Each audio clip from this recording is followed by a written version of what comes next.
안녕하세요. 책을 통해 세상 얘기를 해봅니다. 저는 하민혜입니다. 사인님, 걱정 많이 하는 편이세요? 오죽하면 걱정한다고 걱정이 없어지면 걱정이 없겠네? 하는 책까지 나왔을까요? 근데 이게 의지대로 되는 게 아닙니다. 어차피 할 수 없는 걱정이라면 이왕이면 도움이 되게 생산적으로 해보자 하는 책이 나왔습니다. 정우석 저자의 흔들리지 않는 걱정의 힘입니다. 이 책 도입부가 재밌습니다. 불안이 돈이다. 사람 생각보다 불안에 취약하다는 점을 공포 마케팅 사례로 보여줍니다. 자, 이런 말 들으면 어떤 기분이 드세요? 지나가는 사람이 코를 잡아요. 밀가루 먹으면 뼈가 녹아요. 진짜? 이 무슨 일이고? 흔들립니다. 어지간히 당차지 않으면 지갑을 열게 돼 있죠. 확실히 남의 불안은 돈이 되는 모양입니다. 그런데 이게 내 걱정이 되면 얘기가 달라집니다.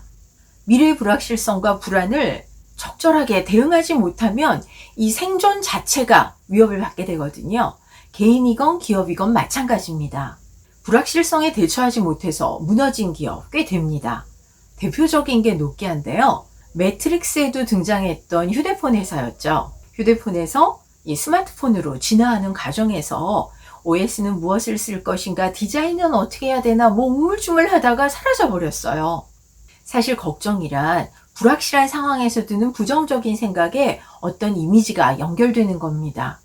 해결되지 못하면 잠도 잘 안 오고 계속 불안하고 나름의 대책이 설 때까지 우왕좌왕 코로나 상황에서 아마 남의 일 같지 않으실 겁니다. 저자는 막연하게 걱정하지 말고 구체적이고 바람직한 방향으로 걱정을 풀어나가야 된다고 말합니다. 여기서 우선 전제돼야 되는 건 도망가지 않는 겁니다. 단순히 걱정거리를 피하는 것뿐만 아니라 막연하게 그냥 잘 풀릴 거야 하는 근거 없는 낙관주의도 해당이 됩니다. 이거 그냥 겁나니까 눈을 감는 것과 같죠. 걱정 맹시가 지속되면 상황 판단력을 잃어버리게 됩니다. 차라리 걱정하느라 예민해지는 편이 미래를 위해서는 훨씬 더 낫습니다. 자, 그럼 저자가 제시하는 4단계 전략적인 생각법 알아볼까요? 1단계는 현실 점검입니다. 나의 걱정 스타일을 알아보는 거죠. 기준은 생각하는 방식과 자기 효능감입니다. 우선 생각하는 방식, 내가 직선적으로 사고를 하는가, 통합적으로 사고를 하는가를 알아보는 건데요. 직선적인 사고를 하는 사람, 보통 한 사건의 원인은 하나다. 그리고 그걸 해결하면 문제가 해결될 수 있다라고 믿는 스타일입니다. 결단력과 실행력은 뛰어나지만 섣부른 인과관계 때문에 일을 그르치는 경우도 있죠. 반면에 통합적인 사고를 하는 사람, 한 사건에 있어서 원인은 전후좌우 다 살펴보고 다양할 수도 있어. 관계성을 중요하기 때문에 훨씬 신중한 경향이 있습니다. 또 다른 기준인 자기 효능감. 과제를 수행해서 목표에 도달하는 자기 능력에 대한 스스로의 평가를 바로 자기 효능감이라고 말하는데요. 노력에 대해서 아주 중요한 영향을 미치는 요소가 되기도 합니다. 자, 그럼 이런 기준에 따라서 나눠진 걱정 유형 보겠습니다. 우선 자기 효능감은 높은데 직선적인 사고를 한다. 돈키호테형이죠. 자신감이 충만해서 즉각적으로 행동하고 때때로 독선적이기도 합니다. 그런데 일이 꼬이면 외부 환경 탓으로 미루는 경향을 보이죠. 두 번째, 자기 효능감 높고 통합적인 사고를 한다. 셜록형입니다. 통찰력이 좋고 집요하게 문제를 해결하려고 하죠. 이른바 몰입 걱정을 하는 유형입니다. 스티브 잡스나 빌 게이츠도 여기에 해당된다고 하죠. 자기 효능감은 낮은데 직선적인 사고를 한다. 햄릿형입니다. 우유부단하고 결정을 하는데 어려움을 겪습니다. 일명 자기 파괴적인 걱정을 하는 사람입니다. 자기 효능감은 낮지만 통합적인 사고를 한다.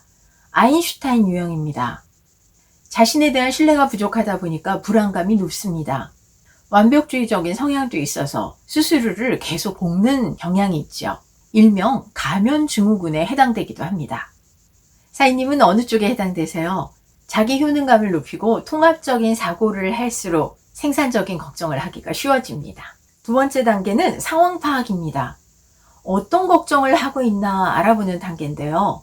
걱정이 많은 사람, 앞으로 다가오는 모든 일이 걱정이죠. 그런데 걱정하는 거 에너지 소모가 큽니다. 진짜 걱정이 아닌 쓸데없는 걱정은 치워버리는 게 현명하겠죠. 이번에도 기준은 두 가지입니다. 내가 통제할 수 있는 걱정인가? 통제 여부와 나의 생존이나 성장에 지대한 치명적인 영향을 미치는가입니다. 이번에도 표를 살펴볼까요? 우선 통제가 가능하면서도 나의 성장이나 생존에 지대한 영향을 미친다. 이거 지금 당장 해야 되는 걱정거리입니다. 반면 통제가 가능하지만 절대적인 영향을 미치지 않는다. 이거 절대적인 영향을 미치는 사람한테 맡겨두면 되죠. 남에게 맡길 걱정거리입니다. 통제가 불가능하면서도 나의 성장이나 생존에는 치명적이다. 이건 내가 어떻게 할 수가 없죠. 불가항력적입니다. 걱정도 있지만 그냥 하늘에 맡기는 수밖에 없겠죠. 반면 통제는 불가능하지만 뭐 그렇게 절대적이지도 않고 큰 문제도 없다. 이거야말로 당장 버려야 될 쓸데없는 걱정거리입니다. 지금 사인님이 하고 있는 걱정 어디에 해당되는지 살펴보시고 쓸데없는 걱정을 하고 있다. 얼른 치워버리시는 게 좋겠죠. 3단계는 목표를 발견하는 겁니다. 내 걱정 유형은 이렇고 나는 지금 어떤 걱정을 하고 있구나. 그럼 어떤 방법으로 해결해야 될까를 찾아내는 단계인데요. 개인이나 상황마다 입장은 다를 수 있습니다. 하지만 앞으로 발생할 수 있는 확률이 80% 이상인 것을, 그러니까 거의 미래에는 이런 일들이 일어날 수밖에 없다 하는 조건들을 문제를 해결하는데 전제로 걸어야 된다는 겁니다. 우리나라의 현재를 한번 살펴보자면 저출산율 그리고 초고령화가 일어나고 있습니다. 일할 인구가 줄다 보니까 경제 성장이 주춤해질 수밖에 없겠죠. 얼핏 생각해보니 도저히 답이 없는 것 같다고요. 그래서 네 번째 단계, 집중 질문이 필요합니다. 나의 걱정거리를 내게 지금 주어진 환경과 내가 가지고 있는 자원과 능력과 연결시켜가면서 집요하게 스스로에게 질문을 던져보라는 겁니다. 생각의 끈을 놓지 않고 이 반복해서 질문을 하다 보면 반짝이는 아이디어가 떠오른다는 거죠. 바로 인간의 창의성이 발휘되는 순간입니다. 얼마 전 전화위복에 성공한 코인 노래방 사업자 얘기가 보도가 됐습니다. 코로나로 다른 분들과 마찬가지로 폐업위기에 처했는데요. 어떻게 해야 살아날 수 있을까 곰곰이 고민했다고 합니다. 학교 앞이야? 방음이 잘 되고 냉방이 잘 돼 있어. 혼자 혹은 둘이서 오랫동안 쓸 수 있어. 이렇게 본인이 가진 사업의 각 요소들을 쭉 써놓고 곰곰이 생각해 봤더니 카페에서 노트북을 펴놓고 공부를 하던 학생들이 떠올랐다고 합니다. 아, 노래방 대신 스터디룸 있는 시절 그대로 스터디룸으로 전환해서 코로나 이전보다 높은 매출을 올리고 있다고 하는데요. 아마 생산적인 생각의 끈을 놓지 않고 지속적으로 반복해서 질문을 한 결과일 것 같습니다.